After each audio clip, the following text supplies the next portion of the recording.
Welcome back. రాష్ట్ర ఆర్థిక పరిస్థితికి సంబంధించి రాబడి ఆదాయ వ్యయాలకు సంబంధించి కాగిచ్చినటువంటి రిపోర్ట్ చూస్తే జనవరిలో కాస్త ఆదాయం తగ్గినట్టుగా అనిపిస్తోంది. ఒక విధంగా చెప్పాలంటే 13,000 కోట్లు తగ్గింది జనవరి నెలలోనే. అంటే ప్రస్తుతం రాష్ట్ర ప్రభుత్వం ముందు హామీలకు సంబంధించి నెరవేర్చాల్సినవి చాలా ఉన్నాయి. ఖర్చులేమో ఎక్కువ ఉన్నాయి, ఆదాయమేమో తక్కువ ఉంది. ప్రస్తుతం ఆర్థిక పరిస్థితి ఏ విధంగా ఉంది ఒకటైతే, మరోవైపు రాజకీయ విమర్శలకు సంబంధించి చూస్తే బీజేపీకి సంబంధించి కిషన్ రెడ్డి మాట్లాడుతూ రాష్ట్రం దివాలా తీసే రోజులు వస్తున్నాయి అని అంటున్నారు. గత ప్రభుత్వం అప్పులు చేసింది, ప్రస్తుత ప్రభుత్వం కూడా అదే రీతిన ముందుకెళ్తోంది అని చెప్పేసి ఆయన కామెంట్ చేయడం జరిగింది. అసలు ప్రస్తుత ఆర్థిక పరిస్థితి రాష్ట్రాంది ఏ విధంగా ఉంది మాట్లాడదాం. గెస్టులు కూడా రెడీగా ఉన్నారు. ప్రస్తుతం స్టూడియోలో మనతో పాటు దిలీప్ ఆచార్య గారు, బీజేపీ అధికార ప్రతినిధి. నమస్తే అండి, welcome to the debate. Gosula Srinivas Yadav గారు, బీఆర్ఎస్ సీనియర్ నాయకులు. నమస్తే అండి, welcome to the debate. Doctor Maddi Srinivas Reddy గారు, కాంగ్రెస్ అధికార ప్రతినిధి. నమస్తే అండి, welcome to the debate. Good morning అండి. ముందుగా దిలీప్ గారు మీరు చెప్పండి, నిజంగా దివాలా తీసేటువంటి పరిస్థితి తెలంగాణకు ఉందా? అంటే రాజకీయ విమర్శగా చూడాలా? దివాలా తీయడం అంటే చాలా ముందుకెళ్లారనిపిస్తుంది ఇప్పుడే. గుడ్ మార్నింగ్ అండి హెచ్ఎంటీవీ ప్రేక్షకులకి, అదేవిధంగా మా కో ప్యానలిస్టులకి మీకు గుడ్ మార్నింగ్. ఇప్పుడు ఇదేమి పెద్ద సీక్రెట్గా మనం తెలుసుకోవాల్సిన అంశం కాదు. దివాలా తీస్తుందా తీస్తలేదా అని అంటే ఇది ఒక్క కిషన్ రెడ్డి గారు అంటున్న మాట కాదు. నిపుణులు అంటున్నారు, కాగ్ రిపోర్ట్ చెప్తా ఉన్నది, ప్రతిపక్షాలు అంటున్నారు, ప్రజలు కూడా అంటూ ఉన్నారు. దివాలా తీయకపోతే ప్రజలకి ఎందుకు చేసిన వాగ్దానాలు రీచ్ కావట్లేదు? దివాలాది ఆర్థిక పరిస్థితులు సరిగా లేవు కనుకనే మేము అన్ని కార్యక్రమాలు ముందుకు తీసుకెళ్ళలేకపోతున్నామని చెప్పి ప్రభుత్వమే చెప్తా ఉంది కదండి. దీంట్లో కొత్త విషయం ఏమున్నది? ప్రభుత్వం దగ్గర ఆదాయ వనరులు లేవు అనేది జగమెరిగిన సత్యము. దానికి తోడు ఎన్ని రకాలుగా ఆదాయాలు వీళ్ళు అనుకున్న దానికి టార్గెట్ అంటే పద్దుల్లో చూపించిన ఆదాయాలు టార్గెట్ రీచ్ అవ్వట్లేదు. For example stamps and registrations, దాంట్లో దాదాపు 10,000 కోట్ల రూపాయల లోటు కనిపిస్తూ ఉంది. వీరు అయితే రెండు మార్గాలు ఉన్నాయి ప్రభుత్వం దగ్గర, 2 మార్గాలు ఉన్నాయి. ఈరోజే మనం చూసినాం, పేపర్లో చూసినాం కదా, కొత్తగా బ్రాండ్లు ఇంట్రడ్యూస్ చేస్తున్నారు, లిక్కర్ బ్రాండ్స్ ఇంట్రడ్యూస్ చేస్తున్నారు, ఆదాయ వనరులు దాని ద్వారా పెంచుకుంటారు. అంటే ఇప్పుడు మీకు ఆశ్చర్యకరమైన విషయం చెప్తా ఉన్న హెచ్ఎంటీవీ ప్రేక్షకులకు కూడా తెలియాల్సిన అవసరం ఉంది. దీని ద్వారా తెలంగాణ ప్రజలకు కూడా తెలియాల్సిన అవసరం ఉంది. దేశవ్యాప్తంగా తాగే వాళ్ళ సంఖ్య యావరేజ్గా తీసుకుంటా ఉంటే 23% ఉన్నదండి. 23% దేశవ్యాప్తంగా. కానీ తెలంగాణలో ఆశ్చర్యకరంగా తెలంగాణలో 50% మంది తాగుడుకు బానిసలై బతుకుతూ ఉన్నారు. వారి ద్వారానే ఈరోజు ఆదాయం వస్తూ ఉంది, దాని ద్వారానే ప్రభుత్వం బతుకుతూ ఉంది. ఇంకా దాన్ని పెంచడం కోసం ప్రయత్నం చేస్తున్నారు కానీ తగ్గేయడం కోసం ప్రయత్నం చేస్తలేరు. రేవంత్ రెడ్డి గారు ఎన్నో విషయాలు చెప్పారు. ఎన్నికల కంటే ముందు మేము అన్ని తగ్గిస్తాము, అంతా కంట్రోల్ చేస్తామని చెప్పారు. విచ్చలవిడిగా జరుగుతూ ఉన్నాయి. మీరు హైదరాబాద్లో చూస్తే అంతకుముందు పాన్ షాపులు కనిపిస్తూ ఉండే మనకి. హైదరాబాద్ రోడ్ల మీద ఎక్కడంటే అక్కడ పాన్ షాపులు కనిపిస్తూ ఉన్నాయి, ఇప్పుడేమో పబ్బులు కనిపిస్తూ ఉన్నాయి. కనుక ఆదాయం లేదు, ఆదాయం ఒకవైపు లేదు, ఖర్చులేమో విచ్చలవిడితనం, దానికేం కంట్రోల్ లేదు. మీరు చెప్పిన విషయాల ప్రకారం చూసుకుంటే కూడా ఈరోజు కాగ్ చెప్పిన విషయాల్లో ఏమాత్రం అబద్ధాలు లేవు. కాంగ్రెస్ పార్టీ ఆధ్వర్యంలో అధికారంలోకి వచ్చిన తర్వాత, అంటే నాట్ ఓన్లీ కాంగ్రెస్ పార్టీ అధికారం, అంతకంటే గడిచిన 10 సంవత్సరాల్లో అదే విధమైన పరిస్థితి ఉంది. దాన్ని కప్పిపుచ్చి వేరే రకంగా ఎక్స్పోజ్ చేయడం కోసం ప్రయత్నం చేశారు. ఈరోజు మొత్తం అది ఎక్స్పోజ్ అయిపోయిన పరిస్థితి కనిపిస్తూ ఉంది. కాబట్టి ఈరోజు కాంగ్రెస్ పార్టీ ప్రభుత్వానికి ప్రత్యామ్నాయమే లేదు. ఆదాయ వనరులు సమకూర్చుకోవాలనుకుంటే కొత్తగా కంపెనీలు రావాలి, కొత్తగా పెట్టుబడులు రావాలి, కొత్తగా మీకు ఇక్కడ స్టాంప్స్ అండ్ రిజిస్ట్రేషన్ ద్వారా జరగాలి, ట్యాక్సెస్ వసూలు కావాలి. అంటే ఇవన్నీ వ్యాపారాలు జరుగుతున్నాయి కదా, వ్యాపారాల మీదనేమో మీరు ఉక్కుపదం మోపుతా ఉన్నారు. ఒకవైపు కమిషన్ల ప్రభుత్వం అని చెప్పి పేరు వస్తూ ఉంది. మేము చెప్పట్లేదు, ప్రభుత్వంలో ఉండే వాళ్ళే చెప్తా ఉన్నారు, కాంగ్రెస్ పార్టీలో ఉన్న వాళ్ళే చెప్తా ఉన్నారు. మా బిల్లులు కనీసం చిన్న బిల్లులు, సర్పంచులు చేసిన బిల్లులకు కూడా బిల్లులు నిధులు విడుదల చేయలేని దుస్థితిలో ఈ ప్రభుత్వం ఉంది అని అంటే ఆదాయం సమకూరట్లేదనే విషయం స్పష్టంగా కనిపిస్తూ ఉన్నది. మేము చెప్తున్న విషయం కాదు కదా. కనుక ఎక్కడ ఏ విధంగా రొటేషన్ కాకపోతే, మనీ రొటేషన్ కాకపోతే, సొసైటీలో మనీ రొటేషన్ కాకపోతే గవర్నమెంట్కి ఆదాయం ఏ విధంగా వస్తుంది? ట్యాక్స్లు ఏ విధంగా, అదనంగా ట్యాక్స్లు ఏ విధంగా వస్తాయి? కనుక ఈ విధమైన అంటే వీరు ఏమనుకున్నారని అంటే అధికారంలోకి రావడం కోసం మేము ఏమన్నా చెప్తాం ఏమన్నా చేస్తామని అనుకున్నారు. అధికారంలోకి వచ్చారు. అధికారంలోకి వచ్చిన తర్వాత ఈ రోజు ప్రజల మధ్యలో పోయి మొహం చూపించుకునే పరిస్థితి లేదు. ఇంకొక ఇప్పుడు కాంగ్రెస్ పార్టీ రెండు విషయాల్లో కొట్టుమిట్టాడుతూ ఉండండి. ఒకవైపు ఇచ్చిన వాగ్దానాలను నిలుపుకోలేకుండా, ఇచ్చిన వాగ్దానాలను ప్రజలకు అందుబాటులోకి తేకుండా, రెండో వైపు అవినీతి ప్రభుత్వం అని చెప్పి రంకెలేసిండ్రు కదా. పౌరుషం చచ్చిపోయింది ఈ రోజు కాంగ్రెస్ ప్రభుత్వ నాయకులకి. బండి సంజయ్ గారు అదే చెప్పారు, అవినీతి చేసిండ్రు, కేసీఆర్ ను జైల్లో పెడతా అని చెప్పిండు. సంవత్సరంన్నర అయింది, ఏం చేసిండ్రు? ఏమీ జరగట్లేదు, ఏమి జరగదు అనేది ప్రజలకు తెలిసిపోయింది. స్టాంప్స్ అండ్ రిజిస్ట్రేషన్ కు సంబంధించి ఎక్కువగా అనిపిస్తోంది. అయితే ఈ భూభారతి వచ్చిన తర్వాత కొన్ని రకాల ఇష్యూస్ ఏవైతే ఉంటాయో అవి నార్మలైజ్ అవ్వడానికి కొంత టైం పడుతుంది. అలాగే ఇది కానీ ఇది నష్టంలో ఉన్నటువంటిదో తగ్గినట్టో కాదు అనేది వాళ్ళ వర్షం. కానీ దీన్ని మాత్రం రాజకీయం చేస్తున్నారు, ఆదాయం పూర్తిగా తగ్గింది, ఇంకా మొత్తం పరిస్థితి ఇదే ఉంటది అని చెప్పేసి చేస్తున్నారు అనేది. మీకు ఫ్యానలిస్టులకు హెచ్ఎంటీ ప్రేక్షకులకు గుడ్ మార్నింగ్ మేడం. ఫస్ట్ మొదట రాజకీయం చేయడానికి ఇవి లెక్కలు మేడం, మ్యాథమెటిక్స్. ఏదో బురద తల్లితే కడుక్కోవడానికి కదా లెక్కలు. మీ దగ్గర నా దగ్గర నేను లెక్కలు అబద్ధం చెప్పొచ్చు బీఆర్ఎస్ పార్టీ, కాకైతే బీఆర్ఎస్ కాదు బీజేపీ కాదు కదా. స్పష్టంగా నేనేమంటున్నా, వాళ్ళ అవగాహన లేకుండా హామీలు ఇచ్చి స్పష్టంగా అమలు కానీ హామీలు ఇచ్చి ప్రజలను మభ్యపెట్టి అధికారంలోకి వచ్చారు. ప్రజలు కూడా వాళ్ళని నమ్మిర్రు, ఆశపడ్డారు. ఎందుకంటే ఒక ఎగ్జాంపుల్ చెప్తా మేడం, ఈ రోజు ఉన్న డిప్యూటీ సీఎం బట్టి విక్రమార్క గారు, అదేవిధంగా ఆర్థిక శాఖ మంత్రి మీలాంటి సీనియర్ జర్నలిస్టు అన్న మరి తులం బంగారం ఇస్తా అంటున్నవే, ఎట్లిస్తేవే తులం బంగారం అవుతుందా మీతోనే అని అడిగినారు. అంటే మేము ఆర్థికవేత్తలతోని, చిదంబరంతోని, అప్పుడు ఉన్న మన్మోహన్ సింగ్ లాంటి మేధావులతోని, గవర్నర్లతోని చర్చించినాకనే ఈ రూపకల్పన చేసినాం. మేము ఏంది ఆర్థికము డబ్బును సృష్టిస్తాం, సంపద పెంచుతాం, ప్రజలకు పంచుతాం అన్నారు. తులం బంగారం ఏ శైలకన్నా ఇచ్చిర్రా తెలంగాణలో? సినన్న చెప్పాలి, ఏ శైలకన్నా తులం బంగారం ఇచ్చిర్రా?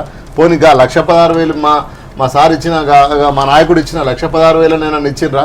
ఏడియలే. అంతకుముందు కారెట్ పట్టుకొని చేసుకొని పోయి ఆడ ఎంఆర్ఓ ఆఫీసులు ఇస్తే 1,16,000 చెక్ వచ్చేది. ఇప్పుడు ఎక్కడన్నా వచ్చిందా? నేను ఎందుకు అంటున్నా అంటే, అదేవిధంగా అయ్యలకు రాగానే 4,000 రూపాయలు రేపటి నుంచి తీసుకుంటే 4,000 ధనాధన పోయి 2 లక్షలు తీసుకోండి అంటే నేను ఏమంటున్నా, ఇవన్నీ చెప్పిన తర్వాత బయటకు వచ్చి ఏమన్నారు, వచ్చిన అసెంబ్లీకి పోయిండు, అసెంబ్లీ నుంచి సెక్రటరీ పోయిండు. ముఖ్యమంత్రి ఏమన్నాడు, నేను లంకె బిందెలు ఉంటాయి అనుకున్నా, లంకె బిందెలు కూడా ఖాళీ కుండలోనే అన్నాడు. ఏ ముఖ్యమంత్రి అయినా, ఏ అవగాహన ఉన్న ముఖ్యమంత్రి అయినా ఈ దేశంలో, ఈ రాష్ట్రంలో రూపాయి పొద్దున వస్తుంది, సాయంత్రం పోతుంది, ఇన్కమ్ జనరేట్ అవుతుంది, సాయంత్రం డిస్ట్రిబ్యూట్ అవుతుంటుంది. ఇది తెలియకుండా లంకె బిందెలు ఎవరి దగ్గర ఉంటాయి? ఏ ప్రభుత్వం దగ్గర ఉంటాయి? ఏ కేంద్ర రాష్ట్ర ప్రభుత్వాల దగ్గర ఎక్కడ ఉంటాయి ప్రపంచంలో? అంటే ఈ మాత్రం అవగాహన లేకుండా వాళ్ళ హామీలు ఇచ్చారు అనేది తెలిపోయింది. ఇప్పుడు ఏమంటున్నాం మేము స్పష్టంగా, కొనుగోలు శక్తి పెరగాలి, ఉత్పత్తి పెరగాలి. గ్రామాలలో ఉత్పత్తి పెరిగినప్పుడు కొనుగోలు శక్తి పెరుగుతుంది, కొనుగోలు శక్తి పెరిగినప్పుడు ఆర్థికంగా ముందుకు వస్తుంది. కానీ ఈరోజు రిజిస్ట్రేషన్లు ఎందుకు తగ్గినాయి? భూభారతి కాదు మేడం, రియల్ ఎస్టేట్ మీద ఏ గ్రామంలో కూడా పడిపోయింది. ఈరోజు గతంలో 23-24లో 11,698 కోట్లు వస్తే ఈరోజు 24-25 సంవత్సరంలో 5,821 కోట్లు వచ్చింది ఆదాయం. అంత సగంకి ఎందుకు పడిపోయింది? ఎక్కడన్నా మనం అందరం మార్కెట్లో ఉన్నాం కదా, బయట లేము కదా. అంటే స్పష్టంగా ఒక అవగాహన లేకుండా, ఒక ఆచరణ లేకుండా ఈరోజు మీరు పథకాలు తీసుకొచ్చిండ్రు. తర్వాత వచ్చినాక ఏం చేసిండ్రు మేడం? హైడ్రా అన్నారు. సడన్గా హైడ్రా అన్నారకి మొత్తం హైదరాబాద్ అంతా అట్టుడికింది కదా మేడం. నా ఇల్లు కూలిపోతుందేమో, నా ఇల్లు కూలిపోతుంది. జనతా గ్యారేజ్ లాగా మా ఆఫీస్కి వచ్చారు, బీఆర్ఎస్ ఆఫీస్కు. అరే నేను లోన్ కట్టి, నేను పర్మిషన్లు తీసుకొని, నువ్వు పర్మిషన్ ఇచ్చినావు, నీ ప్రభుత్వం, అది బీఆర్ఎస్ ప్రభుత్వమా కాంగ్రెస్ ప్రభుత్వమా, ఇచ్చి నేను లోన్ తీసుకొని ఇల్లు కొనుక్కుంటే నా ఇల్లు కూలుస్తా అంటున్నావు. నువ్వే కదా భయ లోన్ ఇచ్చింది, నువ్వే కదా పర్మిషన్ ఇచ్చింది, నువ్వే కదా రిజిస్ట్రేషన్ చేసింది, అన్ని నా దగ్గర వసూలు చేసినావు, నన్ను విక్టిమ్ చేసినావు, నన్ను దోషం చేసినావు. ఎట్లయితుంది?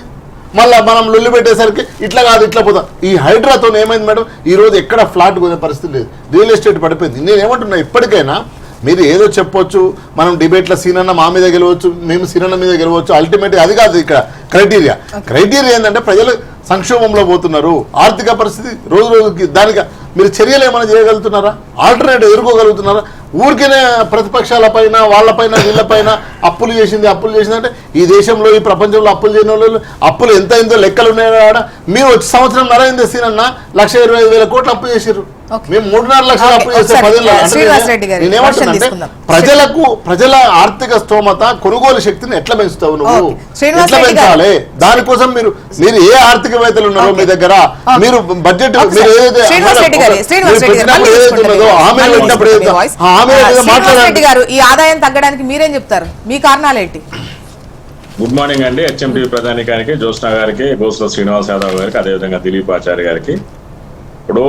ఇప్పుడు సీనియర్ ఏమంటుండే అంటే ఇప్పుడు వచ్చిన తర్వాత కాంగ్రెస్ పార్టీ 1,25,000 కోట్ల రూపాయలు అప్పు చేసింది అంటుండ్రు. క్లియర్ గా కాగు నివేదిక మనం చూసాము. జ్యోత్స్న గారు 3 రోజుల కిందంటే కాగు నివేదిక వచ్చింది. కాగు నివేదిక ఏం చెప్పింది? 58,586 కోట్ల రూపాయలు జనవరి నాటికి కాంగ్రెస్ పార్టీ ఏదైతుందో రేవంత్ రెడ్డి గారు సర్కార్ అప్పు చేసిందని చాలా స్పష్టంగా. నేను ఎందుకంటే హెచ్ఎండి ప్రధానికి వినాలి దయచేసి. అంటే తప్పుడు గ్లోబల్ ప్రచారం చూడండి. ఆయన చేసిన అప్పును కాంగ్రెస్ మీద నేపం మోపడం ఎట్లా ఉందో మనం ఒక్కసారి గమనించాలి. కాగు నివేదిక చెప్తున్నా, మధ్య శ్రీనివాస్ రెడ్డి సొంతంగా చెప్పట్లేదు. 58,856 కోట్ల రూపాయలు జనవరి నాటికని కాగు చెప్పింది. కేటీఆర్ లేస్తే పచ్చి అబద్ధాలు వాళ్ళ పేపర్ల ద్వారా మీడియా ద్వారా.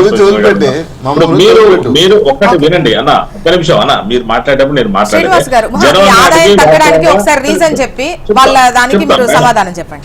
అంటే కాగు నివేదిక గురించి మీరు మాట్లాడుతున్నారు అంటే కాగు నివేదిక నేను చెప్పాలి మీకు, ఎందుకంటే ఆన్ రికార్డు కదా, నా సొంతం చెప్పేది కాదు, మీ సొంతం చెప్పేది.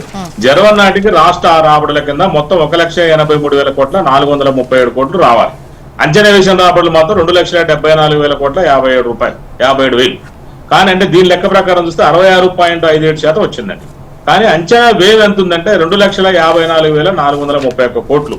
అంటే దీని కింద మేము సంక్షేమ పథకాలు అయితేంది, జీతభత్యాలు అయితేంది, కేసీఆర్ కాళేశ్వరం లాంటి గుదిబండ ప్రాజెక్టులకు అసలు వడ్డీలు అయితేంది, సబ్సిడీల కోసం మేము జనవరి నాటికి 1,78,947 కోట్ల రూపాయలు, అంటే ఏదైతే రాబడి ఉందో దాంట్లో 70.33% మేము ఖర్చు చేశాము. ఇది అఫీషియల్ రికార్డ్ చెప్తున్నా. ఇందాక సీనన్న కూడా అదే అన్నారు, వాళ్ళు సొంతంగా ఇద్దరు బీఆర్ఎస్ బీజేపీలో ప్రతి డిబేట్ లో ఏమవుతుందంటే వాళ్ళిద్దరు ఒకటైపోతున్నారు, నేను ఒకటైపోతున్నాను. అంటే 1:2 గారికి జరిగేది. సో ఈ కిషన్ రెడ్డి గారు ఏంటంటే ఇప్పుడు గుర్తొచ్చింది కిషన్ రెడ్డి గారికి. ఏమన్నారు ఆయన? 8 లక్షల కోట్ల రూపాయలు బీజేపీ బీఆర్ఎస్ వాళ్ళు అప్పు చేశారు 10 సంవత్సరాల కాలంలో చెప్తున్నారు. కాంగ్రెస్ పార్టీ రాష్ట్రం దివాలా తీసే రోజులు వస్తాయంటే 58,000 కోట్ల రూపాయలు, అంటే జస్ట్ 58,580 కోట్ల రూపాయలు ఖర్చు చేసిన దానికి వాళ్ళు 10 సంవత్సరాల కాలంలో 8 లక్షల కోట్లు చేసిన దానికి ఏమైనా అర్థం ఉందా, సంబంధం ఉందా నేను చెప్పాలి. అంటే ఈ బీజేపీ ఏంటంటే ఈ అప్పులైన మాట వాస్తవం అందరికీ తెలిసిపోయింది. బీజేపీ బీఆర్ఎస్ చేసినవి, ఇది ఎక్కడ బీఆర్ఎస్ బదనం అయిపోయింది, కాంగ్రెస్ ను కూడా బదనం చేయాలి, అంటే గుడ్డ కలిసి మేదేయాలి. కాబట్టి కాంగ్రెస్ పార్టీ వచ్చిన తర్వాత రాష్ట్రం ఎట దివాళా తీసిందండి. 58,000 కోట్ల 8,580 సంవత్సరానికి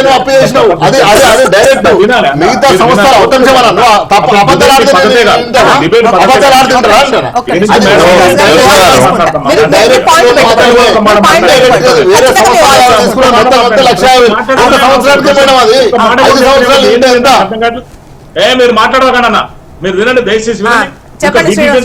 పుట్టులు వేసిన కాడి నుంచి మీరు పావుగంట మాట్లాడితే నేను రాసుకోండి, మీరు రాసుకో ఓపిక లేకుండా ఎట్లా? అరే ప్రజానిక వినేయాలి, హెచ్ఎంటీ చాలా రేటింగ్ ఉంటుంది, మీరు దయచేసి ప్రజలు వినేయండి. అరే మీరు ఒక్కసారి కూడా మాట్లాడారు ఎవరన్నా? అసలు బీఆర్ఎస్ వాళ్ళు బీజేపీలు ప్రతి టీవీలో ప్రతి డిబేట్ లో చూస్తున్నాను నేను.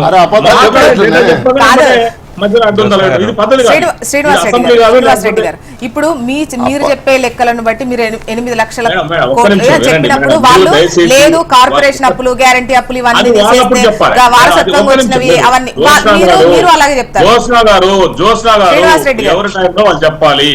మీరు డిబేట్ ని ఆర్గ్యుమెంట్, నేను అడ్వకేట్, ప్రాక్టీసింగ్ అడ్వకేట్, 20 సంవత్సరాల ఖమ్మం కోర్టు నేను అంతకంటే ఎక్కువ గంటలు వాదనలు వినిపించగలను, పార్టీని డిపెండ్ చేయగలను. కాకపోతే అది పద్ధతి కాదు. నేను ఏం చెప్తున్నానంటే ప్రతిసారి నేను ఒక పాయింట్ ప్రజలకు చెప్పేటప్పుడు బీజేపీ వాళ్ళు కానీ బీఆర్ఎస్ వాళ్ళు కానీ ప్రతి టీవీలలో ప్రతి టైంలో నేను డిబేట్ చూస్తాను. తప్పు. మీరు చెప్పారన్నా, మీరు చెప్పిన మీరు ఒక మాట అన్నా పల్లెత్తు మాట మాట్లాడుకుంటూ రాసుకున్నాను. ఇది ఒక పద్ధతి. పబ్లిక్ ఏంటంటే చాలా మీరు నేను చెప్పింది నిజమా కాదని క్రాస్ వెరిఫికేషన్ చేసుకోవచ్చు. ఇది లైవ్, తర్వాత రికార్డులో కూడా ఉంటుంది. మధ్య శ్రీనివాస్ రెడ్డి కొట్టిన రికార్డు ఉంటుంది, హెచ్ఎండి అని కొట్టిన పబ్లిక్ తెలిసిపోతుంది. మీరు చెప్పుకోండి. మీరు చెప్పినప్పుడు మేము అన్నవా? మీరు కాంగ్రెస్ పార్టీ దివాళా తీస్తున్నాడు ఆచార్యన్న, అసలు అప్పుల పాలైపోయింది, ఇక రాష్ట్రమే దివాళా తీస్తున్నాడు మేము అన్నవా? మీరు వచ్చినప్పుడు మీరు చెప్పండి, మేమేం దానికేం కాదనట్లేదు. ఇవాళ కాంగ్రెస్ పార్టీ ఏంటంటే గుడ్డగాల్చి మీద వేసే క్రమం పెట్టుకున్నారు. మీరు ఇద్దరు కూడా బలుకొని బీజేపీ వాళ్ళు బీఆర్ఎస్ వాళ్ళు అన్న నేను ఇదంటా నువ్వు అదే ఎన్నిసార్లు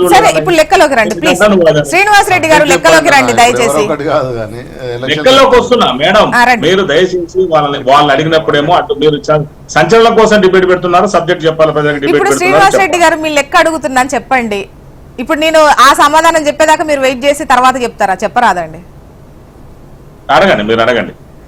ఇప్పుడు 8 లక్షల కోట్లు వచ్చిన తర్వాత ఇక్కడ ఏం లేదు, ఇంత అప్పు చేశారు అంత అప్పు చేశారంటే మీరు వచ్చిన తర్వాత కూడా సంవత్సరంలోనే ఓ లక్ష కోట్లకు పైగా అప్పు చేశారు అని చెప్పేసి అంటున్నారు. అక్కడ ఏదైనా ప్రాజెక్ట్ లో 10 సంవత్సరాల కాలం ఒక ఎత్తు అయితే సంవత్సరంలో చేసినటువంటి అప్పుకు లెక్క ఏంటి అని అడుగుతున్నారు. ఇప్పుడు మేడం ఇప్పుడు మనం ఇవాళ ఎస్ఎల్బిసి ప్రాజెక్టు చూసుకున్నారు. 10 సంవత్సరాల కాలంలో ఎస్ఎల్బిసి అంత పెద్ద ప్రాజెక్టు దాదాపు 3 లక్షల ఎకరాలకు సాగునీరు అందేది. 576 గ్రామాలకు ఏదైతే గ్రామాలకు తాగునీరు అందే వాటికి కేసీఆర్ గారు 10 సంవత్సరాల కాలంలో కేవలం 500 కోట్ల రూపాయలు అంటే బిస్కెట్లు చేయాలి ఖర్చు పెట్టారు.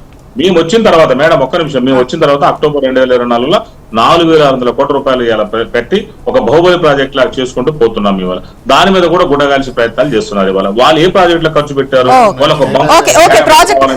ఆదాయం తగ్గడానికి మీ దగ్గర రీజన్ చెప్పండి. ఆదాయం తగ్గడానికి రీజన్స్ చెప్పండి. అందులో పెట్టుబడులకు ఒకటి మేడం ఆదాయం తగ్గడానికి ఏంటంటే ఇక్కడ ఉన్నటువంటి ఎక్సైజ్ ఇన్కమ్ కూడా సరిగ్గా రాలేదు. గతంలో కేసీఆర్ ఏం చేశారంటే ఆయన వెళ్ళేటప్పుడు చెప్పనియండి అన్న, ఎక్సైజ్ ఇన్కమ్ కూడా ముందే 1 నెల 2 నెలల ముందే కేసీఆర్ గారు ఆక్షన్లు పెట్టుకుని అవి మొత్తం చేసి వెళ్ళిపోయారు. అదే విధంగా భూభారత చట్టం ఏదైతే ఇంకా భూభారత చట్టం అమల్లోకి రాలేదు. ఇప్పుడే మేము హైడ్రాకి సంబంధించింది కూడా అది ఇప్పుడు ఏదైతే ఉందో ఎల్ఆర్ఎస్ కూడా మేము స్కీమ్ అమలులోకి తీసుకొచ్చాము. మార్చి 31 వరకు కూడా మీరు ఏదైతే ఉందో ఇంకోటి రిజిస్ట్రేషన్ అన్న ఒక్క నిమిషం చాలా సేపు అయింది మీరు చెప్తా ఉన్నారు. ఒక్క నిమిషం అన్న, నేను 2-3 విషయాలు మిమ్మల్ని సబ్జెక్ట్ బంద్ చేస్తాను. నేను కూడా రాజకీయం మాట్లాడుతాను. రాజకీయం శ్రీనివాస్ రెడ్డి గారు ప్రజల్ని తప్పుదో పట్టించే విధంగా మాట్లాడుతా ఉన్నాడు. దాని తర్వాత అలిగేషన్స్ చేస్తా ఉన్నాడు. బీజేపీ బీఆర్ఎస్ ఒకటైంది అని. నేను కాదు వేదిక గురించి మాట్లాడండి అంటే మీరు బీజేపీ బీఆర్ఎస్ ఒకటైంది అనే విషయాన్ని మాట్లాడుతున్నాను. ఆగండి ఆగండి, నేను ఇక్కడ నేను 2 విషయాలు ప్రతి సందర్భంలో అందరూ సబ్జెక్ట్ మాట్లాడతారు, రాజకీయం మాట్లాడతారు. మీరు మాట్లాడినప్పుడు కూడా బీజేపీ బీఆర్ఎస్ ఒక్కటే విధంగా మాట్లాడుతున్నాయి. ఇతర ఛానల్లో మాట్లాడినప్పుడు కూడా పలు డిబేట్స్ లో అదే జరుగుతోందని మాట్లాడారు కదా. సో అందరూ రెండు మాట్లాడుతున్నారు ప్లీజ్ మాట్లాడట్లేదు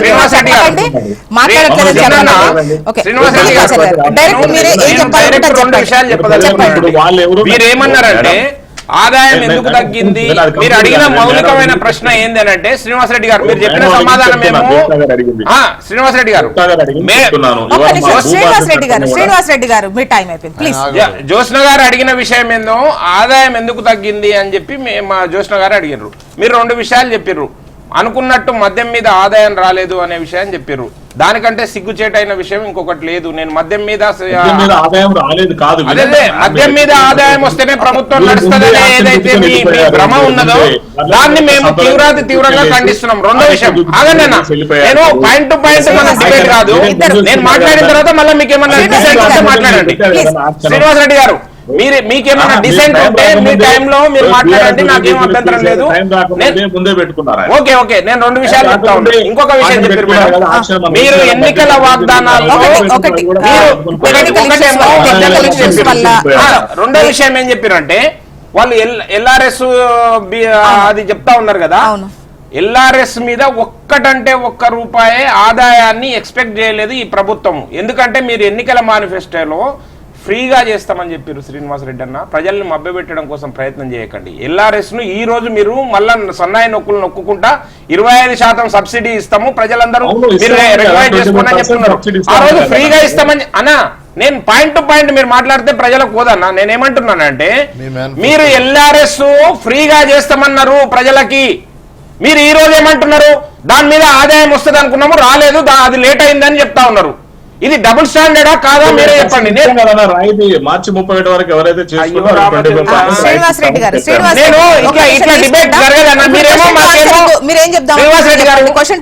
నేను అదే చెప్తా ఉన్నా, వారేమో మాకు శుద్ధులు చెప్పడం కోసం ప్రయత్నం చేస్తా ఉన్నారు.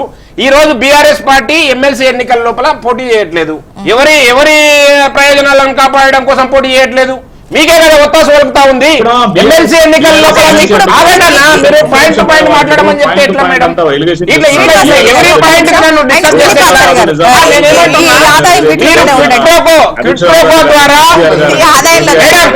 కవిత గారు ఉన్నటువంటి ఏరియాలో మాట్లాడుతూ ఉంటే ఎట్లా ముందుకు పోతామండి మనం డిబేట్ లో? ఓకే. మీరు చెప్పినప్పుడు మేము మాట్లాడలేదు, మీరు ఎంత చెప్పినా మమ్మల్ని ఎంత విమర్శించారు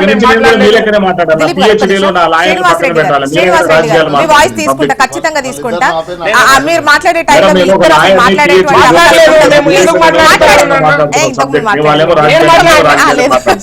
మాట్లాడలేదు కదా, నా టర్న్ వచ్చింది కదా, నేను మాట్లాడుతా ఉన్నా. నేనేమంటున్నానంటే మీరు 2-3 విషయాలు కాంట్రడిక్షన్ గా మాట్లాడుతా ఉన్నారన్న. ఒకటంటే ఒకటి, మీరు ఫేర్ గా మద్యం మీద ఆదాయం సరిగా అనుకున్నంత రాలేదంటున్నారు. మేమేమంటున్నాం అంటే స్టాంప్స్ అండ్ రిజిస్ట్రేషన్ ద్వారా మీరు ఇట్లా పాయింట్ మాట్లాడితే నేనేమంటున్నా, నేను కేటగారికల్ గా చెప్తున్నది ఏంటంటే 31% మాత్రమే మీకు స్టాంప్స్ అండ్ రిజిస్ట్రేషన్ మీద ఆదాయం వచ్చింది. మీరు అనుకున్నంత స్టాంప్స్ అండ్ రిజిస్ట్రేషన్ మీద ఆదాయం రానందుకే ప్రభుత్వ ఆదాయానికి పెద్ద ఎత్తున గండి పడ్డది అని చెప్తా ఉన్నా. దానికి కారణం ఏంది? మీ ప్రభుత్వ విధానాలు అలా తోగా లేకుండా మీరు వెంటనే ఇంప్లిమెంట్ చేసిన ఏదైతే హైడ్రా ఉందో, ఏదైతే మూసీ రివర్ ఫ్రంట్ అని ఏదైతే ఉన్నదో, దాని ద్వారా ప్రజలు గురై స్టాంప్స్ రిజిస్ట్రేషన్స్ చేయలేకపోయారు, అవి ట్రాన్సాక్షన్స్ జరగలేదు. దానివల్ల అది కాదన్నా శ్రీనివాస్ రెడ్డి అన్న, మీరు మాట్లాడింది ఏదన్నా నేను విన్నానా? జోష్ణ గారు విన్నారేమో చెప్పండి, ఒక్కసారి అడగండి. మీరు అడగండి అన్న. వెళ్ళిపోయారు వాళ్ళు తప్పులట కాదన్నా, ఆ ప్రభుత్వం తప్పులు చేసిందనే శ్రీనివాస్ రెడ్డి గారు ఆ ప్రభుత్వం తప్పులు చేసిందనే మిమ్మల్ని నెత్తిలోకి ఎత్తుకున్నారు కదా. మీరేం చేస్తా ఉన్నారు? ఒక నిమిషం ఒకసారి శ్రీనివాస్ గారు మీరు మాట్లాడండి. నన్ను మాట్లాడారు, ప్రతి మాటకు వారే మాట్లాడారు, నన్ను మాట్లాడించారా? ఇక్కడ పెద్ద రాకెట్ సైన్స్ ఆర్థికవేత్తలు అవసరం లేదు. ఆయన పాపం ఆ అన్న పాపం కష్టపడుతున్నాడు. వాళ్ళ ముఖ్యమంత్రి చెప్పిండు, మేము వచ్చిన మీద లంకె బిందెలు ఉన్నాయి అనుకున్నాం, లంకె బిందెలు లేవు, ఒట్టి కాలికి ఉండాలని అన్నాడు. ఒకటి. రెండో విషయము, వాళ్ళు కాంగ్రెస్ 100 ఏళ్ళు 70 ఏళ్ళు 60 ఏళ్ళు పరిపాలించిన పార్టీ కదా, మరి ఇచ్చేటప్పుడు 4000 పింఛన్లు ఎవరికన్నా ఇచ్చిండ్రా అన్న? ఇప్పుడు గత ప్రభుత్వం ఏం చేసింది, ఏం చేసింది? ఆడ లేదా లెక్కలు లేవా, ఆడ పత్రాలు లేవా? ఆగమాగమై అడవాడు మేడం. ఇప్పుడు ఈ దేశంలో అట్లా అనుకుంటే 60 లక్షల కోట్లు చేసిన వాళ్ళు ఈ దేశంలో, ఇక మోడీ మీరు చేసిన అనుకుంటా కూర్చుంటారు ఎవడన్నా? రేపు వీళ్ళు అప్పు చేస్తారు, రేపు మేము వస్తాం, వాళ్ళు అప్పు చేసిన అనుకుంటామా? సంసారాన్ని ఎట్లా చక్కదిద్దాలి, ఏం చేయాలని ఉండాలి కదా. మీరు హౌజ్లో ఉన్నారు, ఎంత అప్పు అయిందో తెలుసు. మీరు మేనిఫెస్టో పెట్టినప్పుడు 100 రోజులలో 2 లక్షల రూపాయలు మోపిస్తాం, 4000 పింఛన్లు ఇస్తాం, తులం బంగారం ఇస్తామన్నారా అన్న అడుగుతున్నా. సింపుల్. మా ఏ షెల్లకైనా తులం బంగారం ఇచ్చిర్రా? ఒక్క షెల్లకు చూపెట్టు, అన్ననే మ్యూట్ చేసుకున్నాడు. ఒక్క షెల్లకు చూపెట్టు. లేదు. కాబట్టి నేనేమంటున్నా, వాళ్ళకు పరిపాలన రావట్లేదు మేడం. ఇప్పుడు ముఖ్యమంత్రి స్వయంగా నాకు మంత్రులు అప్పుకు సంబంధించి వాళ్ళు అంటున్నారని చెప్పేసి వాళ్ళు 50,000 కోట్ల అప్పును కూడా మీరు 1,00,000 కోట్లుగా చేసి చెప్తున్నారు. అది డైరెక్ట్ రాజకీయాలు ఏముంటాయి మేడం? ఇప్పుడు ఎలక్షన్లు ఉన్నాయా? నేనేమంటున్నా, అప్పులు ఎంత చేసినా ఎంతనే లెక్క ఉంది. నువ్వు డైరెక్ట్ గా నువ్వు ఇవ్వాల్సిన హామీలను అమలు పరుస్తలేవు కదా. ఎక్కడైనా ఏమన్నా చేసినావా? ఈ రోజు ఏమంటున్నాడు ముఖ్యమంత్రి? ఏమంటున్నాడు? నాకు ఎవరు సహకరిస్తలేరు.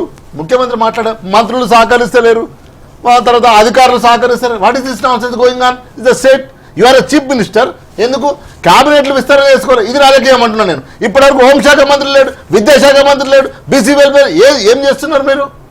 ఇప్పుడు రిపోర్ట్ చెప్తే మాట్లాడుతుంటే మీరు అప్పుడు అన్న ఏమైంది గతంలో అనేది ఎవ్రీథింగ్ రికార్డెడ్ హౌస్లో, పిఎస్సీలో ఉంది. ఎంత అప్పు ఉంది, ఎంత అప్పు లేదనేది నీకు తెలియదా? నీ బట్టి విక్రమార్క ఆ రోజు సిఎల్పి లీడర్ లేడా? ఆ రోజు లెక్కలు తెలియదా? ఆ రోజు హామీలు ఇచ్చేటప్పుడు తెలియదా? 4,000 పింఛన్ ఇచ్చినట్టు ఒక్క అబద్ధం చూపెట్టే నీకు దమ్ముంటే, నీకు 4,000 ఇచ్చినట్టు నీ ఖమ్మం జిల్లాలో అన్న ఒక్కరికి మీరు ఇప్పటికైనా మంచిగా పరిపాలించడం అని చెప్తున్నాం మేము. ఇంకో 3.5 ఏళ్ళు ఉన్నది. ఇప్పటికైనా మంచిగా పరిపాలించాలి. ఓకే, వాళ్ళు మాట్లాడారు కదా. నేను ఏం చెప్తున్నంటే, ఇక్కడ ఏం జరుగుతుందంటే ప్రతి డిబేట్ లో ప్రతి టీవీలో ఏం జరుగుతుందంటే, వీళ్ళు మొత్తం రెడీమేడ్ మొత్తం వాళ్ళు ఏది మాట్లాడాలో అదే మాట్లాడుతున్నారు. టాపిక్ సంబంధించింది కూడా ఏది మాట్లాడతారు. ఇవాళ వాళ్ళు విమర్శిస్తున్నారు, ఇంటికి వెళ్ళిపోతున్నారు. మీరు మాట్లాడుతున్నారన్నా, నేను కాంగ్రెస్ పార్టీ రాష్ట్ర అధికార ప్రతినిధి, నా ధర్మం పార్టీ తరఫున చెప్పాల్సి. వీళ్ళు విమర్శిస్తున్నారు, మధ్యలో మమ్మల్ని మీరు మాట్లాడేట్లేదు. మీ ఏదైనా పార్టీ తరఫున వాస్తవాలు మాట్లాడుతున్నాం, విమర్శిస్తలేదన్నా. వాస్తవాలు మాట్లాడుతున్నాం. మీరు చెప్పినప్పుడు నేను మాట్లాడుతూ ఉన్నారు. రన్నింగ్ కామెంటరీ చేస్తూ సీనియర్ అంటున్నారు. మీరు రన్నింగ్ కామెంటరీ చేస్తూ పోయిండ్రు. మీరు విమర్శ కాదు, మేము వాస్తవాలు మాట్లాడుతున్నాం, నిజాలు మాట్లాడుతున్నాం. మీకు వచ్చిన టైం వాళ్ళు ఇలా ఉంటున్నారు, వీళ్ళు ఇలా ఉంటున్నారు. సమాధానం నోట్ డౌన్ చేసుకున్నారు కదా క్వశ్చన్స్ అన్ని. ప్లీజ్ దయచేసి విమర్శిస్తున్నారు, మళ్ళీ మీరు సమాధానం చెప్పలేదు. చెప్పండి, మీరు చెప్పండి, సమాధానమే చెప్పండి. ప్రతిపక్షాలు విమర్శించినప్పుడు మమ్మల్ని సమాధానం చెప్పమని వాళ్ళు విమర్శిస్తున్నారు. దయచేసి సమాధానం చెప్పండి. శ్రీనివాస్ రెడ్డి గారు సమాధానం చెప్పండి. ఇలా నదులకు నడకలు నేర్పాము, ఋతుకోణాలకు పరుగులు నేర్పామని వాళ్ళు చెప్పుకున్నారు. కాంగ్రెస్ పార్టీ ఈ రోజు కూడా చెప్పుకోలే. వాళ్ళు ఒక డాక్యుమెంటరీ ద్వారా చూపించారు, జియోగ్రఫీ ఛానల్ చూపించారు, కాళేశ్వరం ప్రాజెక్ట్ ప్రాజెక్ట్ అయింది. ఇది అందరూ తెలుసు అన్న, వినాలి, ఓపుకుండాలన్న. మరి ఏం చేశారు అన్న? మీరు కమిషన్ వేసారు కదా, ఏం చేశారు? చర్యలు ఏమున్నాయి? అప్పు చేసిన చెప్తారు. కానీ మీకు ఇక్కడ మీరు 58,000 కోట్ల రూపాయలు, 5,80,000 కోట్ల రూపాయలు అంటేనేమో కాగిని వేదికలు మీరు ఒప్పుకోరు. మీరేమో దానికి కాగిని వేదిక చెప్తారు. మీరు కాగిని వేదిక చెప్పే వరకే అది కాగిని వేదికే కాదు అని అంటారు. మరి మీరు ఎందుకు కేసీఆర్ గారు, ఎందుకు కేటీఆర్ గారు ఎందుకు చెప్పట్లే? మీరు ఎందుకు మీడియాలు చెప్పట్లే? మీరు ఎందుకు 7,11,000 కోట్ల ఒప్పుకోవట్లేదు? మీరు నేను స్ట్రైట్ ఫార్వర్డ్ క్వశ్చన్ అడుగుతున్నా. మనం డిబేట్ లో పబ్లిక్ చాలా పబ్లిక్ లో మనం గమనించి ఆన్సర్ చేయాలి. ఒకప్పుడు అట్లా ఉండేది. ప్రతిపక్షం ఇద్దరు కలిసి మీరు మాట్లాడుతుంటే నేను చెప్పనియాలి కదా. ఇలా మీరు చెప్పుకుంటూ విమర్శించుకుంటూ వెళ్ళిపోతున్నారు. ఇవాళ ఎక్సైజ్ లో నేను చెప్పింది ఏంటంటే ఆచారాన్ని తప్పు ఇంటర్ప్రిటేషన్ చేశారు. ఎక్సైజ్ లో 2 నెలల ముందే కేసీఆర్ గారు దానికి పాటలు తర్వాత మళ్ళీ ఏం జరిగింది? ధరణిని తప్పులు తడక చేశారు. ధరణిని తప్పులు తడక చేయడం వల్ల ప్రజలు మొత్తం కన్ఫ్యూజ్ అయిపోయి రిజిస్ట్రేషన్ మొత్తం ఆగిపోయారు. ఒక్క రిజిస్ట్రేషన్ లో సజావుగా ఉంది, ఎన్ని గొడవలు అవుతున్నాయి, కోర్టుల చుట్టూ మళ్ళీ కేసులు తిరుగుతున్నారు. సరే కాలమ్స్ లేవు కదా, గిఫ్ట్ డీటెయిల్స్ సెటిల్ పెట్టా, చాలా డీటెయిల్ లేవు కదా. మీరు ఏకకాలంలో పెట్టారు, అది బాగానే ఉంది. కానీ దాంట్లో రుజువులు గమనించండి. ఇవాళ మేము దాన్ని భూభారత చట్టం మార్చాము, దాని చట్టం దాన్ని అమలు చేయాలన్నప్పుడు చట్టం చేసిన తర్వాత రూల్స్ రాయాలి, ఆ రూల్స్ ఫ్రేమ్ కావాలి. ఆ రూల్స్ ఫ్రేమ్ చేయాలంటే ఎక్కడ కూడా కాంట్రవర్సీ కావద్దు. ఒక చట్టం చేసినప్పుడు చాలా ప్రాక్టికల్ డిఫికల్టీస్ ఉంటాయి. ఆ చట్టం కూడా చట్టం మేడం ఒక్క నిమిషం, చట్టం కూడా పెట్టారు. మా పొంగులేటి శ్రీనివాస్ రెడ్డి గారు రెవెన్యూ శాఖ మంత్రి గారు చట్టం కూడా చేశారు. దీనికి సంబంధించిన రూల్స్ కూడా ఫ్రేమ్ జరుగుతున్నాయి. ఖచ్చితంగా అవన్నీ కూడా వస్తాయి. ఓపిక పట్టాలి. ఇప్పుడు మీరు ఇప్పుడు మీరు అన్నారు సంసారాన్ని చక్కదిద్దాలని మీరే అన్నారు. సంసారం చక్కదిద్దాలన్నప్పుడు కొద్దిగా ఆ తప్పుల తడక అప్పుల తడక చేసుకుని దాన్ని సరిదియాల్సిన బాధ్యత కొల్లగొట్టినటువంటి దాన్ని మీరు సరి చేయకముందే మీరు ఎమ్మటే మొదలు పెడితే ఎట్లా? మీరు దాన్ని మీరు సెట్ చేసుకుంటూ వస్తున్నాం కదా. శ్రీనివాస్ రెడ్డి గారు స్ట్రైట్ క్వశ్చన్స్ అడుగుతున్నారు. నాకు తెలిసి నేను అందరినీ స్ట్రైట్ గానే అడుగుతున్నాను అన్ని పార్టీలకు సంబంధించి. ఇప్పుడు అమ్మకాలు తగ్గింది, పార్టీని బదనం చేయాలని ఎవరు కూడా చూడొద్దు. ఇలా ప్రజల కోసం కాంగ్రెస్ పార్టీ ఇది ఇంధనమ రాజ్యం. ఇప్పుడు 1,00,000 క్వశ్చన్స్ ఫేస్ చేయాల్సి వస్తుంది అధికార పక్షంలో ఉన్నప్పుడు. సమాధానం చెప్పండి. దాంట్లో గానీ మమ్మల్ని నిందించే ప్రయత్నం చేస్తున్నారు, లేదంటే పార్టీని బదనం చేసేటువంటి ప్రయత్నం చేస్తున్నారు అనేటువంటి కాకుండా ప్రతిపక్షాలు అట్లనే ఉంటాయి కదా. మేడం నేను సమాధానం చెప్తాను. ప్రాక్టీసింగ్ అడ్వకేట్ 2 యూనివర్సిటీలు చదువుకున్నాను. సమాధానం చెప్పకముందే మళ్ళీ ఇంకో క్వశ్చన్ పోతే నేను ఏంటి చెప్పాలి మేడం? ప్రశ్న అడిగినప్పుడు మాకు సమాధానం చెప్పా. నేను రాసుకున్నా కూడా నేను చెప్పడానికి కూడా ఏం రాసుకున్నావు? రాసిపోను ఏం రాసుకున్నావు? అప్పుల సంగతి చెప్పు. నువ్వు ఇచ్చిన హామీల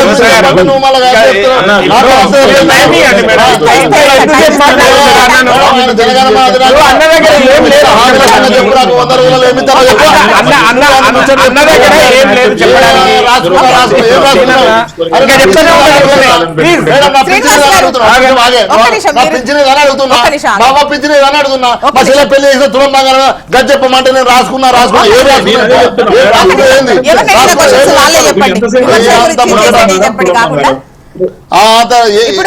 నువ్వు ఇచ్చిన హామీల సంగతి అడుగుతా మరి ఎవరిని అడగాలి?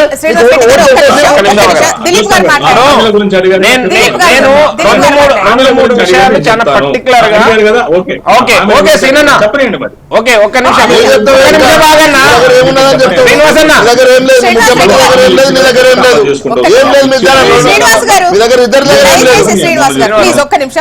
శ్రీనివాస్ రెడ్డి గారు మళ్ళీ మీ వాయిస్ తీసుకుంటా ప్లీజ్. దిలీప్ గారు మాట్లాడండి. ఇప్పుడు నేనేమంటున్నానంటే ఏ విషయం చెప్పినా వాళ్ళు 1,00,000 అన్నారు, మేము 50 చేసినామంటే చేసిండ్రు కదా. ఎంతనో కొంత అప్పు అయితే చేసిండ్రు కదా. మీరు అల్లావుద్దీన్ అద్భుత దీపం మా దగ్గర ఉంది, అన్ని విధానాలు ఉన్నాయి, మేము చేస్తాము, ప్రజలకి అన్ని చేస్తాము అని చెప్పిన వాళ్ళు మీరు మేము అదే చెప్తా ఉన్నామండి. మేము ముందు నుంచి జోష్న గారు ఈ వేదిక ద్వారా మనం మాట్లాడుకున్న అంశాలు 2-3 ఉన్నాయి.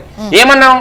మీరు ప్రతి నెల కనీసము 4,000 నుంచి 6,000 కోట్ల రూపాయలు అప్పు చేయకపోతే ఈ ప్రభుత్వం నడిచే పరిస్థితి లేదు అని చెప్పినాము. అంటే మేము చెప్పిన లెక్క మీరు చెప్పిన లెక్క మ్యాచ్ అయిందా కాలేదా? ఎవ్రీ మంత్ 4,000 కోట్లు అని అంటే 12 నెలలకు 45,000 కోట్లు, 14 నెలలకు 53,000 కోట్లు. కాగదే చెప్పింది, మేము అదే చెప్పినాం. గడిచిన 4 నెలల నుంచి ఇదే చెప్తా ఉన్నాం కదా. కొత్తగా చెప్పింది కాదన్న, అందరికీ తెలుసా ఈ విషయము. మీరు బుకాయించడం కోసం ప్రయత్నం చేస్తున్నారు. రెండో విషయము, 31% మాత్రమే రాబడి వచ్చింది స్టాంప్స్ అండ్ రిజిస్ట్రేషన్ అనేది మీకు తెలుసు, మాకు తెలుసు, ప్రజలకు తెలుసు. ఎందుకు కారణం అంటే మీ అతి నిర్ణయాల వల్ల, మీ తప్పుడు నిర్ణయాల వల్ల ఆ రిజిస్ట్రేషన్ రాబడి అనేది తగ్గింది అనేది అందరికీ తెలుసు. రెండో విషయము, మీరు ఏదైతే బుకాయిస్తా ఉన్నారో ఈ రోజు ఎల్ఆర్ఎస్ అని చెప్పి దాని మీద వచ్చే ఆదాయాన్ని మీద కన్నేసుకొని కూర్చున్నారని మాకు తెలియదు. ప్రజలందరూ ఏమనుకున్నారని అంటే, మీరు బీఆర్ఎస్ చేయని పనిని మీరు ఫ్రీగా ఎల్ఆర్ఎస్ రెగ్యులరైజ్ చేస్తారనే ఉద్దేశంతో ప్రజలందరూ ఎదురు చూసిండ్రు. మీరు ఆ రోజు ఉత్తమ్ కుమార్ రెడ్డి గారు, బట్టి విక్రమార్క గారు, సీతక్క, రేవంత్ రెడ్డి గారు అందరూ చెప్పిర్రు మేము ఫ్రీగా చేస్తాం ఎల్ఆర్ఎస్ అని చెప్పి. ఎవరైతే మీకు ₹1,00,000 రుణం ఉన్న వాళ్ళు ఊకుండా మీరు ఇంకొక 6 రోజులైతే 2,00,000 రూపాయలు ఇస్తామని చెప్పారు. ఇంకా 2,000 రూపాయలు పెన్షన్ ఇచ్చిన వాళ్ళకి 4,000 పెన్షన్ ఇస్తామని చెప్పారు. నిరుద్యోగ వృత్తి 4,000 ఇస్తామని చెప్పారు. ఎక్కడ పోయిందన్నా మీరు అన్ని కళ్ళబొల్లి కబుర్లు చెప్పి ఆ పాలన తప్పుగా ఉంది, ఆ పాలన ఇబ్బందికరంగా ఉంది అని చెప్పి మీ దగ్గరికి వస్తే మీరు అంతకంటే దారుణంగా ప్రజలని వంచిండ్రు, మోసం చేసిండ్రు, దగా చేసిండ్రు. మీరు ఎట్టి పరిస్థితుల్లో ఈ సమాజంలో క్షమార్హంగా నేరం చేశారు. మీరు ఒక రకంగా నేరం చేసిండ్రు. ప్లీజ్ యాదవ్ గారు. నేనేమంటున్నా, సీనన్న ఆగమాగమై వాళ్ళ పార్టీని ప్రొటెక్షన్ చేసే పరిస్థితి చేసుకొని నేను వద్దంటలేను. కానీ మీరు ఇచ్చిన హామీలనే ప్రతిపక్ష హోదాలో మేము అడుగుతామన్నా. మేమే కాదు, మీరు కూడా అడుగుతారు యాజ్ ఎ జర్నలిస్ట్గా. మీరే కాదు, ప్రతి పౌరుడు అడుగుతాడు. దానికి సమాధానం చెప్పాలి. ఒకటి. రెండో విషయం, అప్పులు అంటుండ్రు. అప్పులు ఎన్ని ఉన్నాయి, ఏమున్నది అనేది పిఎస్సీలా, అసెంబ్లీలో చర్చ జరుగుతుంది, డాక్యుమెంట్ ఉంటుంది. మీ వాళ్ళు ఫస్ట్ టైం పార్టీ పెట్టుకుని రాలే కొత్తగా. మీరు 100 సంవత్సరాల పార్టీ, 60 ఏళ్ళు ఈ తెలంగాణ అమ్మడి ఆంధ్రప్రదేశ్ను పరిపాలించారు. మీకు అన్ని డేటా తెలుసు. డేటా తెలిసినాక నా తెలంగాణ ప్రజలను, మా అవ్వలను, మా చెల్లెలను ఎందుకు మోసం చేసినారు, 100 రోజులలోనే మీకు ఇవన్నీ ఇస్తామని అవన్నీ ఏమని అడుగుతున్నాం తప్ప. మాకు ప్రతిపక్ష హోదా ఇచ్చిండ్రు, 38 సీట్లు ఇచ్చిండ్రు, 38% ఓట్లు ఇచ్చిండ్రు. అడుగుతున్నాం, మీరు చెప్పాలి. కానీ మీరు ఏమంటున్నారు? అన్నకు తెలుసు, అన్న గుండె మీద చేసుకుని చెప్పండి. ఈ రోజు గత ప్రభుత్వం కంటే ₹1 ఎక్కువ ఆదాయం రావాలి కదా మేడం. ఎందుకు పడిపోతుంది మేడం? ఎందుకు పడిపోతుంది? నువ్వు తీసుకునే నిర్ణయాల వల్లనే పడిపోతుంది కదా. ఏదైనా కూడా, అది మీరైనా రేపు నేనైనా కూడా ఒక నిర్ణయం తీసుకుంటే అది అద్భుతంగా ఉండాలి. దానివల్ల ఆర్థికంగా బిజినెస్ జరగాలి. ఈరోజు నువ్వు తీసుకున్న 2 నిర్ణయాలు, ఈ రాష్ట్రం హైదరాబాద్ వరకు, ఫస్ట్ హైదరాబాద్ వరకు హైడ్రా ఎంత ప్రెజర్ అయింది మేడం. అందరం మనం ఫీల్ అయినామా లేదా, బాధపడ్డామా లేదా? ఏ పొలిటికల్ పార్టీస్ ఈరోజు అదేవిధంగా మూసీ నది అంటివి 7 మందిని మూసీ సుందరీకరణ పాదయాత్ర ఎత్తి పలిగిపోయింది, కూలిపోయింది, కాలిపోయింది అని 7 మంది వాసన వస్తలేదా? ఇప్పుడు సంవత్సరం అయింది, వాసన వస్తలేదా? హైడ్రా ఏం చేస్తున్నావు? ఆయన కమిషనర్ ఇల్లే దాంట్లో ఉంది, ఎఫ్టీఎల్ ఉంది. ఆయన మాట్లాడతాడు దేశానికి. ఆయన పోలీస్ ఆఫీసర్కి ఏం తెలుసు అండి ప్రజల బాధ? ఈజీ ఆఫీసర్, చదువుకొని వచ్చిండు, రూల్ చేయమంటే దిస్ అ పోలీస్ ఆఫీసర్. ఏం తెలుసు? నేనేమంటారు, మీరు తీసుకున్న 2 నిర్ణయాలు ప్రధానంగా హైదరాబాద్లో ఆంగమైపోయింది కదా. ఈరోజు అన్న ఒక మాట అంటున్నాడు, మా సార్ అట వేసిండట, మేము ముఖ్యమంత్రి ఉన్నప్పుడు వేసినామంటే టెండర్లో ఆ పైసలు కట్టుకొని పోయినామట. పోతారా? అట్లా పోతారా? ఆడుంటాయి, ఆడనే ఉంటాయి. ఏది చేసినా ఆడనే ఉంటుంది. రేపు నువ్వు చేసిపోయింది కూడా మేము వద్ద ఆడనే ఉంటుంది. ఇది తెలియకుండా అన్న మీరు ఇప్పుడు ఆగమైపోయారు, 15 నెలల్లో కథమైపోయారు.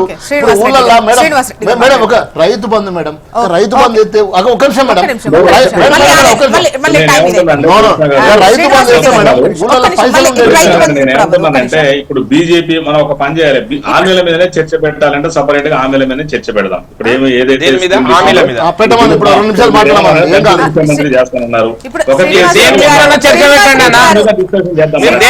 చర్చ పెట్టండి. సమయం సరిపోతే గాంధీ భవన్ ముందర కూర్చున్నాం. 10 సంవత్సరాల కాలంలో ఎన్ని స్కీమ్లు ఇచ్చారు, ఎన్ని అమలు చేశారు? బీజేపీ వాళ్ళు సంవత్సరానికి 1 కోటి ఉద్యోగాలు.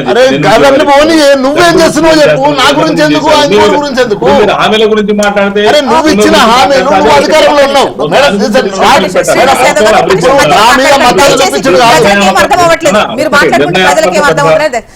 ఇప్పుడు శ్రీనివాస్ రెడ్డి గారు మీరు ఇప్పుడు వాళ్ళు ఇవ్వలేదు, అందుకే వాళ్ళని పక్కన కూర్చోబెట్టారు. ప్రజల్ని మనకు బాగు చేసినట్టు ఉండాలి. రాజకీయ పార్టీలు కూడా ప్రజల్ని ఆగమాగం చేసినట్టు ఉండకూడదు. ఇలా దళితులను ముఖ్యమంత్రి చేశారు, మీరు చేశారా?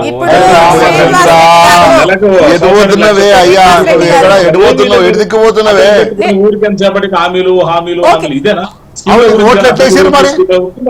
ఓట్లు తులం బంగారం చూసేసారు, 4,000 పింఛన్ చూసేసారు. ఒక హైడ్రా గురించి అన్నారు. హైడ్రా ఏంటి? హైడ్రా మీరు వద్దని చెప్తున్నారా? హైడ్రా మీరు వ్యతిరేకిస్తున్నారా? ఇవాళ గోదావరి మీరేమో యమున అడ్డం పెట్టుకుని అక్కడ ఢిల్లీలో పాలిటిక్స్ చేస్తారు, అక్కడ అధికారంలోకి వస్తారు. ఇక్కడ మనకు మాత్రము మూసి పునరుజ్జీవన కార్యక్రమం చేపట్టదు. ఏం ఆలోచన అండి బీజేపీ వారిది? జోషా గారు ఒక్కసారి మీరు దయచేసి ఆలోచించాలి. ఇవాళ ఇలా దీని హైడ్రా రేవంత్ రెడ్డి గారికి సంబంధించిందా కాంగ్రెస్? మీరు బీయింగ్ అడ్వకేట్ అన్నారు కదా, హైకోర్టు ఏం చెప్పింది శ్రీనివాస్ రెడ్డి అన్న? నిన్న హైకోర్టు ఏం చెప్పింది చెప్పండి, మీరు అడ్వకేట్ కదా. ఇట్లనే మీరు ఇట్లనే చేస్తే హైడ్రాను మూసేయాల్సి వస్తుందని హైకోర్టు కామెంట్ చేసింది. మీరు అడ్వకేట్ కదా, అడగండి హైడ్రా గురించి హైకోర్టు ఏం కామెంట్ చేసింది? మూసి ఎవరు మొదలు పెట్టారు? ఆయన కేసీఆర్ గారేగా మొదలు పెట్టింది, అందరూ తెలుసు కదా. ఇవాళ మనం బాగు చేస్తుంటే ఎందుకు కాలేలా కట్టబెడుతున్నారు? మీరు బాగు చేద్దాం మనకు. ఇలా 4 4th సీటు రేవంత్ రెడ్డి గారు అడ్వాన్స్ థింకింగ్ చేస్తున్నారు. హైదరాబాద్ ను తెలంగాణకు 4th జనరేషన్ వైపు తీసుకెళ్తున్నారు. ఇవాళ కొత్త కొత్త టెక్నాలజీ వచ్చింది. ఒకప్పుడు కంప్యూటర్ అనేది, ఇవాళ ఆర్టిఫిషియల్ ఇంటెలిజెన్స్ వచ్చింది. ఒక్క నిమిషం చూసినా గారు, హైడ్రా ఎవరికి భయము? ఆక్రమించుకున్నారు భయం. మనకెందుకంటే భయం? ఆక్రమణలకు భయం, ఎఫ్టీఐల కట్టుకున్న వాళ్ళకి భయం, భూగర్భంలో కట్టుకున్న వాళ్ళకి భయం, చెరువులు కుంటలు ఆక్రమించుకున్న వాళ్ళకి భయం. హైడ్రా వాళ్ళ కోసం కాదు కదా. ఇప్పుడు ఇదే ఆక్రమణ పెద్ద పెద్ద వాళ్ళ అయితే ఒకరిద్దరిని ఏదో సెలెక్ట్ అయ్యే వాళ్ళది పక్కన పెడితే మిగతా ఎవరి కూలగొట్టినటువంటి పేదవాళ్ళది. చెరువులు పేదవాళ్ళు మాత్రమే ఆక్రమణలు కనిపిస్తున్నాయా అని అడుగుతున్నారు. లే మేడం, ఎన్ని జన జాగ్రత్తగా ఉంటారు అనే ఉద్దేశంతో ఇవాళ రియల్ ఎస్టేట్ ఎట్లయిపోయింది మేడం? మీరు చూడండి, ఉప్పల్ భాగత్ ఆ ఏరియాలో చూడండి, మీ బీఆర్ఎస్ వాళ్ళ కోసం అంటే రియల్ ఎస్టేట్ పెట్టింది, మీ స్వార్థం కోసం పెట్టింది. పరిపాలన చెరువులాన్ని కబ్జా చేసింది మీరే అయ్యా, మేము కాదు. ఎక్కడ చెరువులాన్ని కబ్జా చేసింది మీరు. ఆ కంపంతా మీది, ఆ కంపంతా మీది, ఆ మురికంతా మీది, మాది కాదు. 60 లక్షలు 70 లక్షలు కోసం. ఇప్పుడు ఎన్నికల టైంలో ఎల్ఆర్ఎస్ అనేది ఫ్రీ అన్నటువంటిదే జనాలు అనుకున్నారు. ఇప్పుడు 25% రాయితీ అనేది ఒకటి తీసుకొస్తున్నారు. అంటే ఆదాయం తగ్గినందుకు మీరు చెప్పినటువంటి రీజన్స్. ఇంతకుముందు మీరు చెప్పినప్పుడు మద్యంకు సంబంధించి అసలు ఎన్నికల ముందు రాష్ట్రం తాగుబోతుల రాష్ట్రంగా అయిపోయింది, మేము వచ్చిన తర్వాత ఇటువంటి పరిస్థితి ఉండకుండా ఉంటదేమో అనేది ఒకటి ఆలోచన వచ్చింది. బట్ ఆదాయం అందులో కూడా తగ్గిన ఆదాయం కూడా తగ్గినట్టే కదా మరి. సో కొత్తగా వేరే ఏంటి ఆదాయం అందులో మీకు వర్కౌట్ అవ్వంది ఏంటి? ఇప్పుడు ఒకటి మేడం, తాగుబోతుల తెలంగాణ చేసి కేసీఆర్ మొత్తం జనాన్ని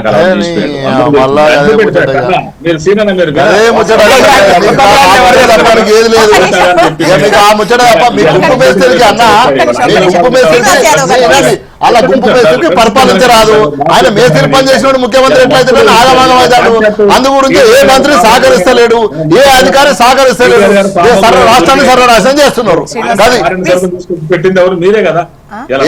పెద్ద మెడికల్ షాపు లేని ఊరుందండి ఎక్కడన్నా? అన్న నువ్వు మాట్లాడకే. ఇప్పుడు ఏమంటారు అంటే దయ్యాలు వేధించాలి, వేదాలు వల్లిస్తున్నట్టు అవుతుంది. ఇప్పుడు నువ్వు ఏం చేస్తావు హామీల కోసం ఛాన్స్ మేడం, ఇట్లా తెచ్చి నన్ను కూర్చోబెట్టి ఆయన అంటా ఉంటే దిలీప్ గారు మాట్లాడతారు. ఇప్పుడు నేనేమంటున్నానంటే శ్రీనివాస్ రెడ్డి అన్న హైడ్రా గురించి అంత గొప్పగా చెప్పుకుంటున్నాడు కదా, వారు బీయింగ్ ఏ ప్రాక్టీసింగ్ అడ్వకేట్ అని చెప్తా ఉన్నాడు కదా.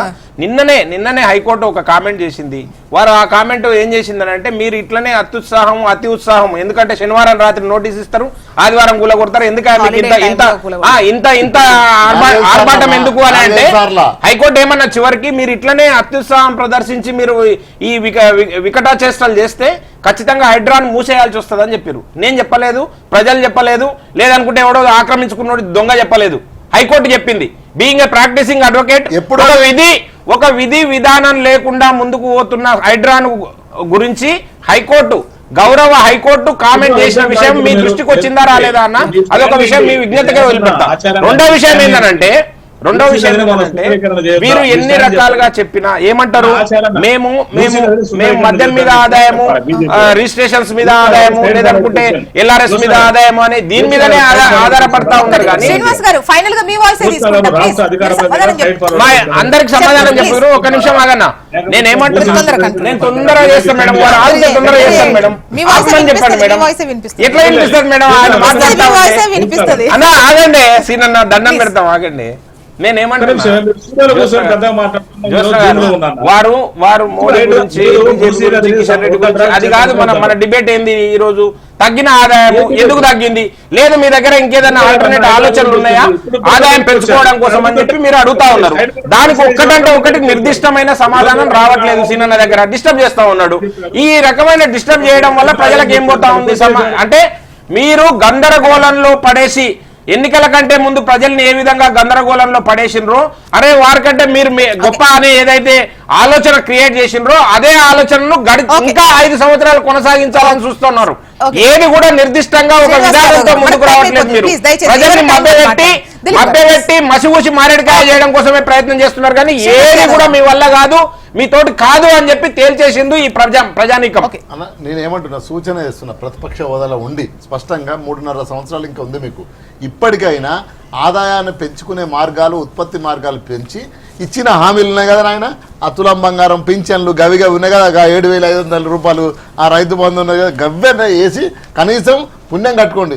లేకపోతే మీకు ఆల్రెడీ కర్రు కావాల్సి వాత పెట్టడానికి ఆల్రెడీ కర్రు కొలిమిలో ఉన్నది, ఎప్పుడో తీర్చి పెడతారు, దాంట్లో నో డౌట్ ఎట్ ఆల్.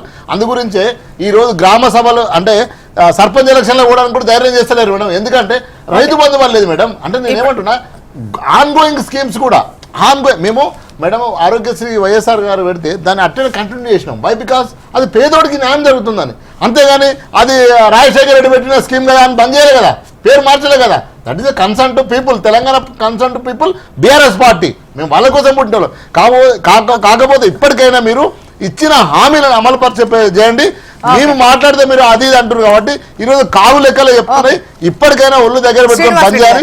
లేని పక్షంలో మీరు ఏడికి పోవాలో అడిగిపోతారు. మీ ప్రభుత్వం పని అయిపోయింది. శ్రీనివాస్ రెడ్డి గారు, ఇవాళ నేనేమంటున్నానంటే కాంగ్రెస్ పార్టీ రాష్ట్ర అధికార ప్రతినిధిగా మూసి పునరుజ్జీవ కార్యక్రమం చేయాలా వద్దా బీజేపీ వాళ్ళు కానీ బీఆర్ఎస్ వాళ్ళు కానీ చెప్పాలి సమాధానం. ఇది మీరు కూడా, ఎందుకంటే నేను కూడా పాలిటిక్స్ మాట్లాడతాను.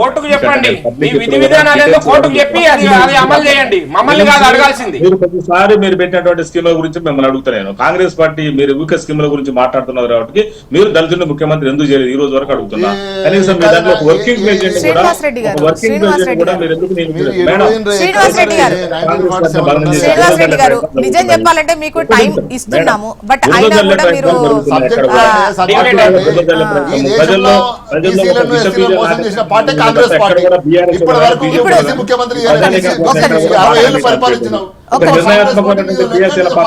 శ్రీనివాస్ యాదవ్ గారు ఒక్క నిమిషం. ఇప్పుడు శ్రీనివాస్ రెడ్డి గారు, ఇప్పుడు ఒకటి వాళ్ళ మీద నమ్మకం, ప్రజలకు నమ్మకం లేకే దయచేసి ప్రజానికాన్ని వినండి. శ్రీనివాస్ రెడ్డి గారు, వాళ్ళ మీద నమ్మకం లేదండి, మీ పైన ప్రజలకు నమ్మకం ఉంది, అందుకే మీరు అధికారంలోకి వచ్చారు. అర్థమైంది మేడం, నేను చెప్తా. నన్ను చెప్పలేదు మీరు. నేను ఏమంటున్నానంటే ఇవాళ కేసీఆర్ గారు ఏమనంటే దళితులు ముఖ్యమంత్రి చేస్తుండే వచ్చి దళితులు ముఖ్యమంత్రి ఎందుకు చేయలేదు మీరు? ఇలా కనీసం వర్కింగ్ ప్రెసిడెంట్ నలుగురు ఉంటే మీరు ఒక వర్కింగ్ ప్రెసిడెంట్ కూడా ఎందుకు కేసీఆర్ గారు వర్కింగ్ ప్రెసిడెంట్ చేశారు?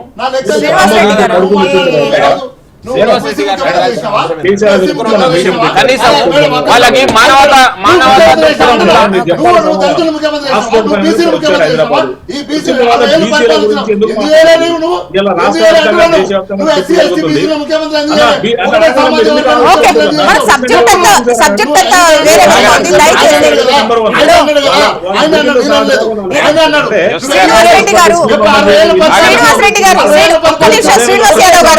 శ్రీనివాస్ యాదవ్ గారు, దయచేసి ఇప్పుడు శ్రీనివాస్ రెడ్డి గారు, ఇప్పుడు ఆదాయానికి సంబంధించి వీటికి నిధులు ఈ లెక్క అమలు ఏదైతే ఆ లెక్కలో ఉన్నటువంటి హామీల గురించి ప్రస్తావించండి, బాగుంటది. కానీ వీళ్ళని చేస్తామన్నారు, వాళ్ళని చేస్తామన్నారు, అదే రిజర్వేషన్ టైం లేదని మాట్లాడామా, ఓకే, వర్కౌట్ అవుతుంది. ప్రతి డిబేట్ లో ఇదే అసలు ఏం జరుగుతుంది,